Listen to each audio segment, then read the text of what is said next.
Er komen op het stuit alle jaren zo'n 6.000 bezoekers. Maar dat wienen er in het verliezen 10.000.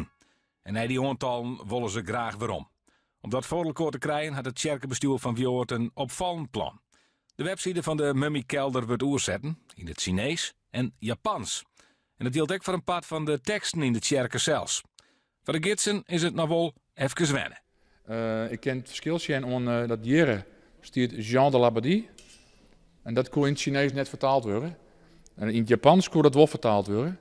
Dus daar ken ik nog over zien dat er verschil tussen beide talen zit.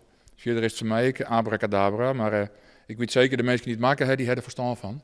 Bij de website in het Chinees en Japans hopen ze dat de Aziatische toeristen Vjoort en de mummies weten te vinden.